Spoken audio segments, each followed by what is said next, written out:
That actually is an interesting one, because genuinely, what else are you going to mod onto Brawl and not Brawl, Smash? Um, Goku. because yeah, because Project M was a thing where they took Brawl but made it function more in line of Melee, and the only added characters believe were bringing back characters from Melee, and I think they added Knuckles, which it was probably functioning very similar to Sonic, but maybe not. I don't know. I didn't look into it. But I think they had chose not to add characters as a way of kind of not receiving, hopefully, a cease and desist from Nintendo, but that probably didn't happen. Yeah, that doesn't stop Nintendo. Nothing stops Nintendo's DMCAs, so they were kind of screwed on that one. Yeah, just a But bit. yeah, I don't know the whole story about that. I know that they had wanted to add new characters, but I think Project M's development was occurring at the same time of Smash 4. So that was kind of a conflict of interest, I suppose, because Nintendo has their new Smash Brothers coming out, and then this mod team is developing a mod at the same time as Super Smash Brothers 4 is coming out. So it's like the fan base is you're kind of splitting the fan bases there because brand new official licensed game versus mod. So yeah, I can see how that could have landed them in hot water very, very quickly. But I think Project M is still active to this day. I think Maybe. people still play it to this day, but I believe it is officially banned at Evo to stay in Nintendo's good graces and any other fighting tournament places as well. But those are all defunct anyway. Yeah. They don't matter. They're dead now. Yep.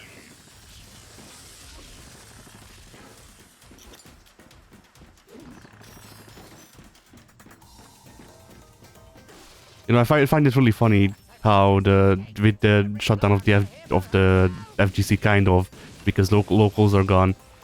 People are somehow looking at fighting games and they are going, "Oh yeah, I guess single player content does suck." They're going, "Oh yeah, this is definitely why we need the ultra savior cannabis freaking internet code." Like, I mean, both are true. That's the thing. Both are true Both are true, yes.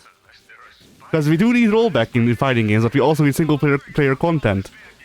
Absolutely. Because, like, I don't know, Pink. When was the last time you saw a fighting game and it said it has rollback on it, and you went, "Yes, I am definitely now going to shell out the $100+ to play this game." I see rollback, I'm like, what the heck does that mean? Is that a character? No? Then why am I interested in it?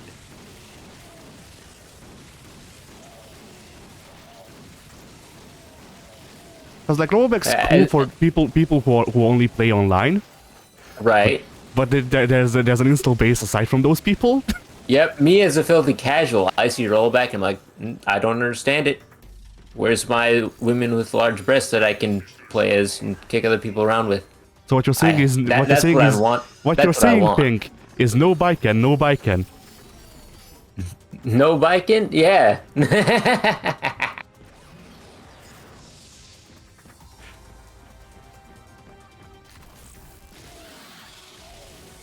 It's all about the roster and the single player modes. If it's lacking in roster and single player modes, that's a definite nope from me.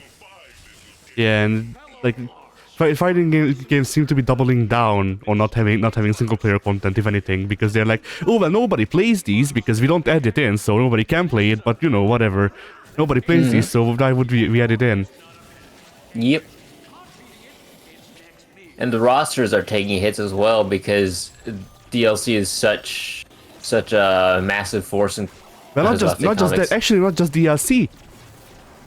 Like, there is a factor, yes, but it's also pro players going, "Oh, I don't actually want to learn to play against characters. I want to know how to beat Ryu and Zangief, and like maybe Chun, and I don't want to actually like remember anything else. Like, that's enough for me. Just make it so there's 3 characters on the roster. It's fine." Yeah. It's a rock paper scissors match at that point. I mean, rock paper scissors is a big part of fighting games on a conceptual level, but like we add things on it because people don't really wanna watch competitive rock paper scissors. Yeah.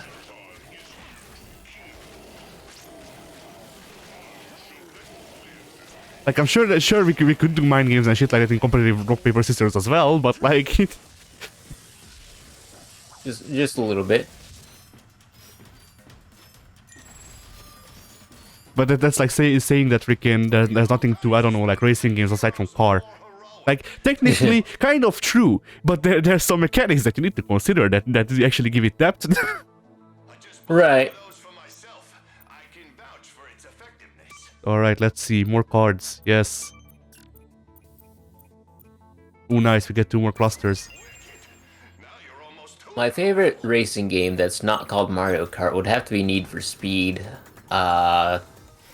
Some subtitle that I forget. Hot Pursuit. Hot Pursuit. Because in that one, you can play as a police officers and smash people off the course for going too fast. Great. It was a fun time, and I think they've done a remake of it, but I'm not certain. I think so as well. Yeah. My favorite racing game overall, I think, is Flat Out, just because Flat Out is stupid. Flat Out is the game. Flat Out is a good racing game because you don't need to race in it. You can just play darts. It's good. Yeah. I don't actually know if I like any straight up racing games, because I did play a lot of Gran Turismo 4, but that, like, you have to consider I don't have a lot of games. Yeah. You play things you don't want for long times just because you can't afford any games that you want. Absolutely. Oh boy. But yeah, like, I don't know if I've ever really gotten into a racing game like I did with Flat Out, and with Flat Out, like, once again, the thing that actually pulled me into Flat Out is the things that are not racing. Yep. So The best racing games are the games that have racing as a secondary option. yeah, Secondary focus, maybe. I don't know what the proper phrasing is. It's all the games that aren't hyper-focusing on the racing aspect. yeah, Because, like, Mario Kart, it's as much a racing game as it is a kind of... what's the term I'm looking for? Kind of a party action arcade type game. Because you Yeah. got all the items and whatnot. Mario Kart is a battle racer. Yeah, that's a good point.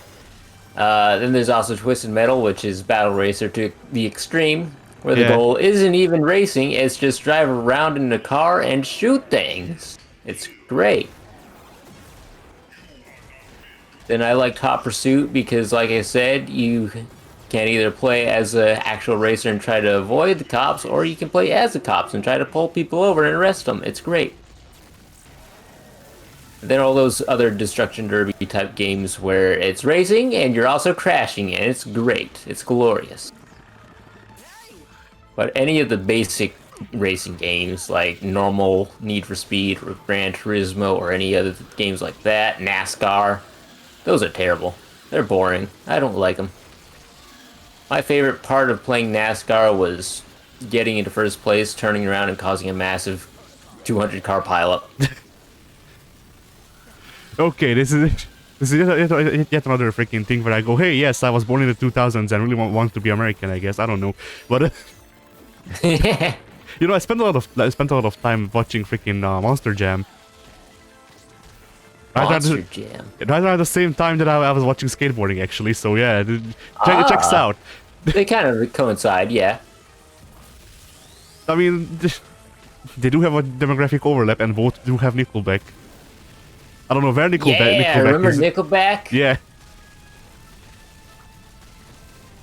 Be sure to look at this photograph. Kind of a weird one. I was just thinking about it the other day. Nickelback.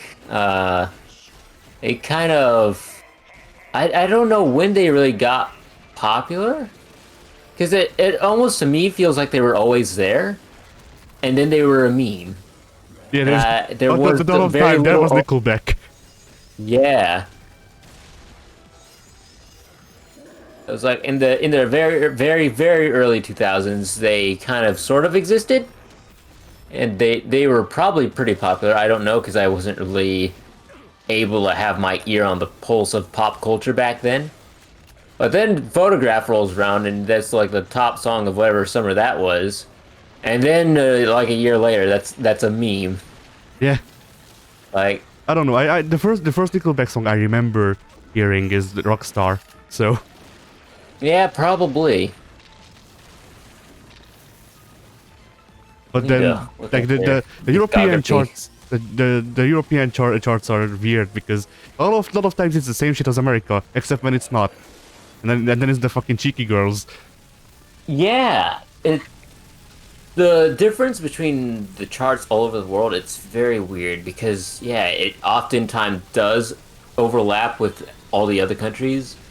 But then in England, for example, you're usually going to be topped by an English artist.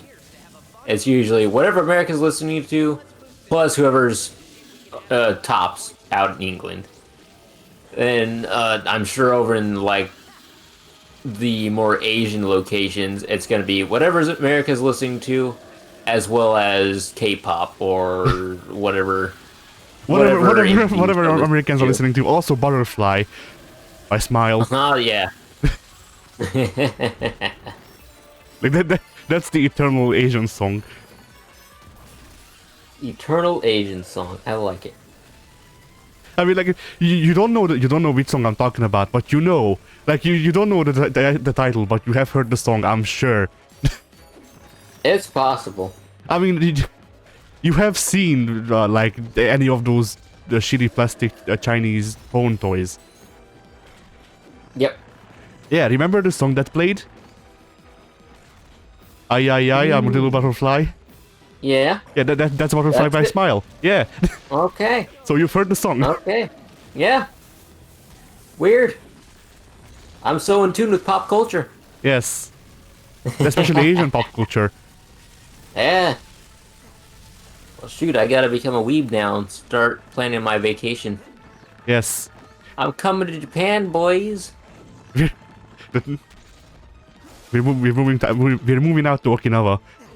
You don't even need to learn that much Japanese because freaking the American troops were stationed there for a good while. Mm-hmm. Okinawa is full of like funny manga teaching Japanese how to speak English. And like I forget if that was a particularly an Okinawan thing. I don't think it was. I do remember there being this freaking this booklet, and it's a bunch of Japanese letters, and then in big bold, like freaking bigger than any of the Japanese letters, it says "fuck," because the title of the book is "How to Properly Use Fuck," and it's just a bunch of examples in Japanese with pictures and stuff like that. Yeah. And so some of the examples are funny, like in context to us because we speak English, so we know how to use fuck. Yeah. But it's like there's a drawing of Adolf Hitler, and then next to him it says "fucking bastard." Which I mean, yes, correct. It's just funny when you present it that way.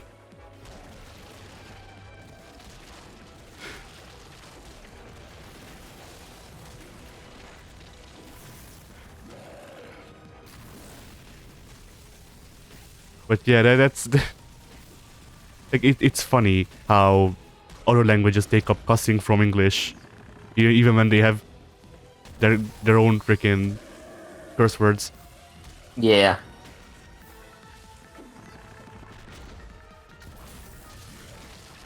Meanwhile, the big potty mouths of my class in my first high school, the bad one. I remember we had a tutor or whatever the hell his official title was. He was just some dude from America who played rugby. Mm. And freaking like that was basically his job. He was American and played rugby, and that's his job. He's tutor now. Like, okay, do you know how there's the saying that if you... Okay, actually, that might be a Hungarian saying only, I don't know. But there is a saying that goes, those who can't do it, teach it. Yeah, So I know that saying. So how much do you need to fuck up that you need to move to a different country to teach it first? But anyway, so that dude, or one of the specialized like become American classes that I had going there. Yeah. He just like he got a pirate copy of Bad Santa and showed that to us. I remember all of the freaking all of my classmates going, "Oh well, the English cussing is just so unimaginative. All of it is just fuck." And I mean, yes, but that is the thing. Fuck is a versatile word. This is true. It can mean so many things. Mm-hmm.